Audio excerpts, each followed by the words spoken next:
Buenas noches. Buenas Buenas noches. noches. Bueno, vamos a empezar hablando de la entrevista. Aparte, pues como ya nos hemos empapado en la historia clínica de los pacientes, de diagnósticos, de tratamientos y todo eso, pero hay una parte fundamental y es claramente hablar sobre la entrevista.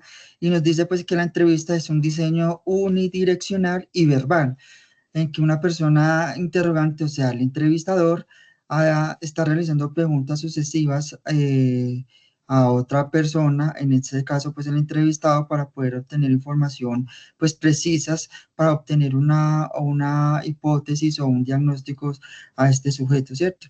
Entonces, actuando de este modo, la entrevista psicológica es la técnica más usada, pues, para la recolección de datos de la información como diagnósticos, una buena selección de síntomas, pronósticos a futuro y una elaboración de estrategias y hipótesis, ya sea clínicos y prácticos, pues que nos lleva para este sujeto.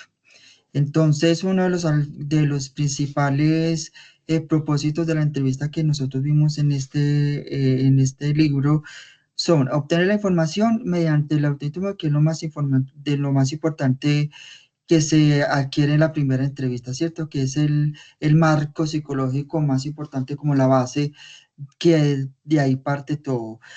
Explorar las características de la personalidad como competentes y datos contextuales, y el de ayudar a la toma de decisiones como clínicas, organizacionales o forenses, hablando en este caso. Ujú.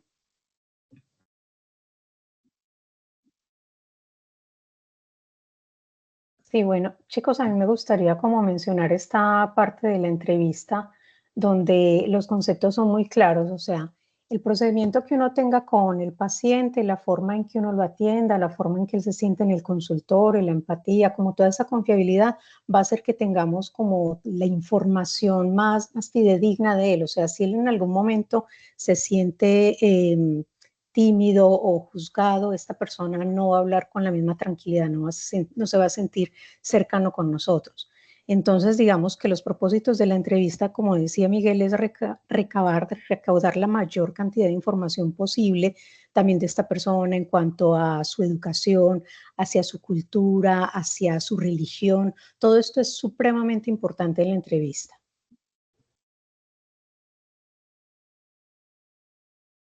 Dianita. Sí, bueno, también quiero pues aportar a lo que acaba de decir Viviana, es de que pues hay errores muy comunes, ¿no? Es muy típico, es confiar demasiado en lo que la persona nos dice. También podemos caer en eso sin tener en cuenta pues que puede estar interpretando las cosas a su manera, incluso pues también omitiendo información. Y pues otro error también de esta entrevista es como si fuera pues una charla cualquiera, ¿no? Cuando pues el profesional o el entrevistador pues se pone de ese lado, pues pierde como tal su enfoque profesional, ¿no? Se puede involucrar de más o pues deja de hacer preguntas claves. Me parece muy importante pues lo que menciona mi compañera Ana, y es que el entrevistador y el entrevistado debe haber un límite, no se pueden como pasar de la raya, porque ahí la persona pues del terapeuta pierde pues como ese enfoque profesional. En la anterior pregunta se mencionaba, por favor me la devuelves. La pregunta hacía referencia a cuáles eran los tres componentes esenciales para hacer una buena entrevista, y es el entrevistador, el entrevistado y la información pues que se organice, porque el entrevistado es quien planifica y estructura todo el contexto de la entrevista, es decir, él mira si hace algo semiestructurado, estructurado o algo pues más abierto. Y ahí en esas tres partes se da cuenta de la información que recoja, si es una información pues como muy profundizada o algo más cerrado.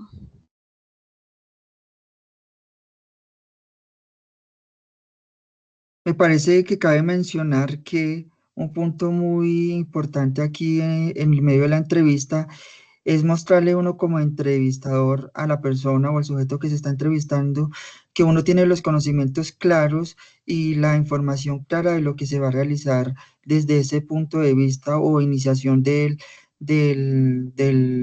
tratamiento pues para el sujeto, que uno sí tiene los conocimientos claros para poder iniciar esas consultas con este sujeto, o sea, que el paciente se sienta seguro de a quién se le va a abrir para poder que esa persona se exprese y no tenga como unas limitantes para la persona que lo está entrevistando, que se sienta seguro, las palabras que el entrevistador está teniendo pues con este sujeto, los gestos, la forma como habla, la forma como se expresa, para que esta persona, el sujeto, se sienta como más ameno, más confiado y pueda expresar y que no se y que no se guarde ningún sentimiento del cual de alguna información que esa persona se reprima por algún sesgo que este paciente, esta persona entrevistador esté teniendo con esta persona, pues no se quede como con malas imágenes desde el primer momento con que se inicia pues la consulta.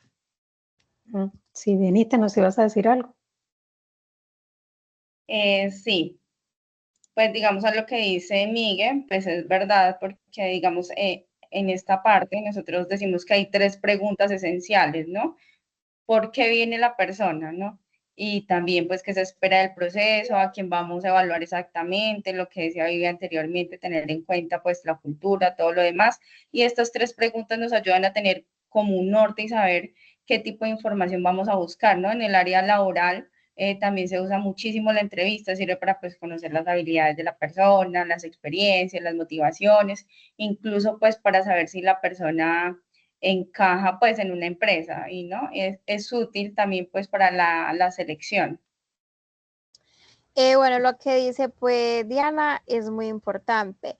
Y también en esta parte es importante mencionar las diferencias entre las entrevistas situacionales y las entrevistas de los incidentes críticos. Acá en esta parte lo que se hace es que el entrevistador propone un caso hipotético a la persona que va a ocupar como el cargo para ver de qué forma va a reaccionar y cómo va a manejar la situación. Si lo hace de una manera muy buena o a veces se sale pues un poquito de control. Aunque en este caso corre un riesgo porque muchas veces las personas que van a ocupar el cargo siempre van a hablar de la mejor forma y van a decir que van a solucionar las cosas, cuando en su momento no. Y lo otro es las entrevistas de incidentes críticos, que en esta ocasión es evaluar la experiencia que la persona ya tiene, o sea, hacer las preguntas en torno a la experiencia que la persona ha tenido en otros trabajos. Dianita. Bueno, no, se me quedó la mano levantada, qué pena. Bueno, con respecto a la entrevista también hay una cosa muy importante, tanto pues en el ámbito clínico como en el ámbito laboral. Es muy importante la forma en que la persona también llega a la entrevista, porque también depende del terapeuta o de la persona que está entrevistando observar los primeros signos de conducta. O sea, la observación, esta persona cómo viene, si viene bien vestida, si viene desordenada, sobreexpuesta. Y como también preguntarle, veíamos en uno de los cursos también, que preguntarle a la persona sobre la calidad del sueño también es importante para recabar información en la entrevista y en el diagnóstico que se le puede dar a esta persona. Bueno, Vivi, por lo que mencionan, sí es muy importante en cuanto a la capacidad que tiene del entrevistador de ponerse como en los zapatos del otro, es decir, de generar esa empatía, para que cuando el entrevistado esté en el consultorio pueda sentir ese aspecto de tranquilidad, de confiabilidad, que no se vaya a sentir juzgado, sino que por el contrario pueda aportar una información mucho más profunda. Porque la limitancia de las entrevistas estructuradas es que se quedan en las preguntas cerradas. Por ejemplo, le puede preguntar, ¿has sentido malestar de depresión en algún momento? Sí, no. Entonces, si uno le brinda esa confiabilidad a la persona, él se va a abrir un poco más de los sentimientos. Ya como punto para terminar y para cerrar este caso, porque hay mucho que abordar, entonces como puntos fundamentales es, primero, el inicio de la entrevista, ahí se todo, porque es la base en donde el entrevistador genera pues las bases y las pautas que él quiere para su entrevistado, y el entrevistado por parte tiene que expresarse y decir todo, absolutamente todo lo que él siente para que entre los dos puedan formalizar pues una base sólida y desprender todo lo que significa pues lo de la entrevista, tratamiento y posibles diagnósticos, hipótesis que se pueda generar en esta primera entrevista y de ahí en adelante todo lo que pueda acarrear todos los encuentros entre los dos, entre el entrevistador y el que realiza la entrevista y el sujeto. Sí, Dianita.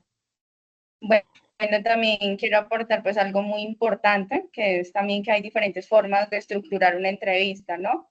Hay unas que son estructuradas, que son como un cuestionario fijo, muy ordenado, las otras que son un poco semiestructuradas, lo que nos decía Andrea, que son preguntas más abiertas, que no son cerradas, ¿no? Tienen guía, pero pues dan espacio para que el paciente pues pueda hablar más o entrar en confianza. Y la no estructurada pues son mucho más libres, pero pues esa conversación abierta pues tiene uno o ponen en riesgo de irse por otras ramas.